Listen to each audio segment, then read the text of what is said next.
Class Warfare by Steven Brill. A presentation by Robert Theis and Marie Schneider. The main themes. Areas of need. What are our problems? The union. Who do they stand for? Reform. How do we manage it?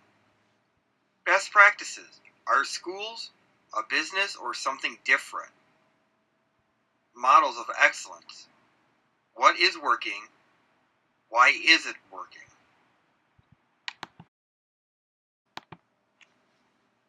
Topic 1. What are our problems?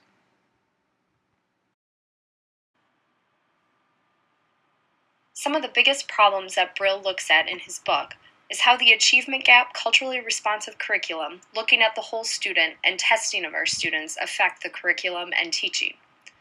The achievement gap is widely known to be even greater within urban populations, where staff turnover is high and the training for staff on how to teach to students from different cultural and racial backgrounds as them is low. This is due to the lack of a culturally responsive curriculum, or a curriculum that reacts to the background knowledge and what the students come to school with. If we take a look at the whole student as educators, looking at their family, socioeconomic status, what they already know, what they need to know, what they missed in previous grades, we can help to design better curriculum around those students and create a school environment that engages the students, because we're not aiming too high, shooting too low, and we're not teaching them things that they can't connect to at all. Testing our students becomes a whole nother issue. A lot of our tests are based on the standard curriculum that we use, which isn't necessarily culturally responsive. So when we test those students, we have to ask what students should be tested. Should all students be tested using a national or state standardized test, or do we need to look at more local assessments to really assess how our students are doing? Using those test scores then to evaluate teachers is also up for question, mainly due to union guidelines right now, but also in general, as a practice, what is best practice with those test scores?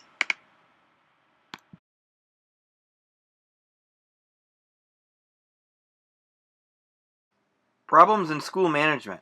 The use of evaluations. Should evaluations be used when making decisions about retaining a teacher from one year to the next? Should student achievement and their scores on those evaluations be used? Well, the unions tend to say no. Those evaluations should have no bearing on the retention of teachers. For example, as Brill points out, in New York State, those students, or those teachers rather, get sent to the rubber rooms.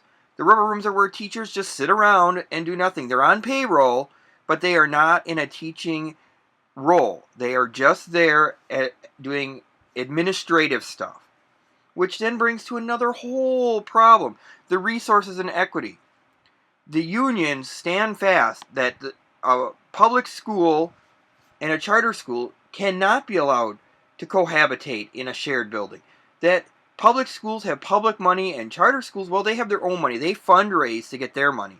So the union goes through great extents to make sure that the teacher or the schools are not shared, and if they are going to be shared, they have to go to a public referendum. Again, that equity is interesting, because in charter schools, if teachers don't perform well, they can just be terminated. The administrators can say, well, you're not a good fit for our school, and I think it's best that we move on. And also in charter schools, evaluations, teachers are evaluated a lot more stringently than they are in the public sector. So the unions are protecting the student, or the teachers rather, and not doing anything for the students. Teachers should not be sent to the rubber rooms waiting for these lavish contracts which protect them from being terminated. And, administrators in public schools, well, their hands are tied because they have these 180-page contracts that they have to try and fish through. While the charter schools make it easier for the students to learn because they're more focused on the students' well-beings. Another huge component of the book are teacher unions and politicians, and how the money affects both of those groups and in turn the students. The teacher unions, the question is, what side are they on? Are they really there for the students, or are they fighting for themselves? If you look at how teacher unions operate, it seems to be that most of them, according to Brill, are fighting for the rights of the educators and seem to lose track of the students and what the students need in terms of time and training for those teachers. Politicians are typically on their own separate agenda, but they also control a lot of the education system. Democrats typically align with the unions, and Republicans are typically looking for smaller union involvement in contracts and other items. Both of these start to affect the money flow and availability of resources, both in time and money, of teachers that they can use for their students in helping create a more engaging and responsive curriculum. Moving forward, we need to look at what the union really stands for. The background for the unions. In Wisconsin, Scott Walker changed everything. Back in 2010, he changed everything so most of the collective bargaining rights were stripped away from the unions. The unions no longer could have these long contracts that were many pages long, and administrators' hands were tied, and there less protections for the teachers and more for the students. Now the unions could bargain for safe workplaces and things of that nature, but they couldn't bargain for, well, you can't fire a teacher based on evaluations. No, in Wisconsin and Colorado, these states stood up during Race to the Top and said, you know what, we're going to change this. We want some of this Race to the Top money, so we're going to change this, and we're going to strip the unions of most of their collective bargaining rights. Now, the union was steadfast against this. They did not want evaluations to be taken into account when determining teacher protections and whether or not teachers should be retained from one year to the next. The unions also did not want their rights to be stripped away. Many times the unions backed the teachers' conventions in the state of Wisconsin. And now, because the teachers are no longer required to pay into the union, and they no longer have these union dues, the unions lost a whole lot of money. And the unions, well, they didn't like that, because now we're not protecting the teachers or the students, because the unions have long said that they're there for the benefit of the students. But I'm sorry, but in 180 pages, how can you possibly be there for the students when there's more protections for the teachers than there are protections for the students? I mean, this becomes to be a major problem. So, Wisconsin's involvement there was changing the way we look at education for the enrichment of our students. And Scott Walker also changed that.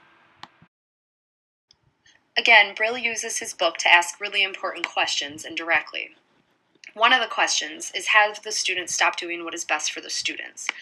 Do we really focus on how to best build a contract for teachers, keeping in mind what the students need to be engaged and effective learners? The next question is, do they, the unions, focus only on what is easiest for adults in the equation? Are we looking at how to make this job plush or comfy? I mean, we already get summers off, right? We hear that argument all the time. Are the unions making it look even worse because we won't stay beyond the bell, even though most of us do? Overall, Brill seems to paint the picture that the unions seem to only care about the adults, even though they claim to do what is best for the kids. And it's our job as educators to seek out best practices and training and become really good educators so that those union contracts seem to make sense for all that we really do.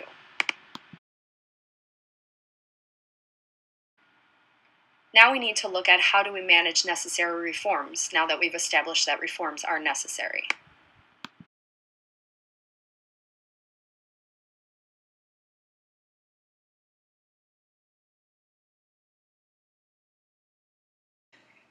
Brill does his best to look at and analyze different ideas or techniques for managing the school system. First, we look at politicians and we ask, have the lobbyists gone too far and who is right? So is it a good idea to put the education system in the hands of the politicians who have personal agendas and need items to barter with in order to get other things they want? Then we look at businessmen. Some schools have turned to individuals with masters in business or who have worked for corporations. They can look at the dollars and ways to cut costs, So we removed the union, but did we save money? How is that working? In a business brain, things might work a little bit different than those who have a background in education. The other option is putting educators in charge. So people who have taught, people who have been principals and now have moved on to superintendents. They have a really deep knowledge of the whole system. What Brill doesn't necessarily look at or address is the possibility of combining all of those. Maybe we need to have a trifecta of all of this in order to really have an effective system for reform. We also need to look at what is the best practice, like we said. Do we need a business format like we've been trying for years where we have a hierarchy, or do we need something unique? Some more unique ideas in the past 40 years that we've looked at in the United States. One of them, other teacher placement programs where people who aren't necessarily looking to get into education suddenly are placed in a classroom with some intensive training and they're kind of thrown into the wolves to see how they do. Teach for America is one of the most popular of these. It's been a really rocky go at it for Teach for America. They've had some training issues, but the retention rates are growing. And the idea is that they pull individuals who are the best and the brightest from different backgrounds, different majors, different experiences, give them intensive summer training, and then put them in a classroom under the supervision of a master teacher. However, it doesn't always work like that. Just like we know when we student teach, sometimes our lead teacher isn't always the greatest. So a lot of times these teachers, they struggle the first year. But it seems to be the story for an overwhelming amount of those teachers is that eventually they figure it out and they pull through and they really enjoy it and they become passionate about teaching, which is what we're looking for. Charter schools have also had some success, whereas some have failed horribly.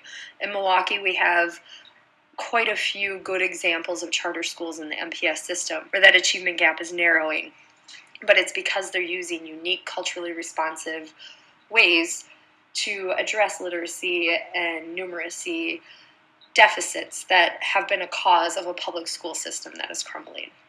A lot of these different options, they need to incorporate business techniques in order to stay afloat and to be viable.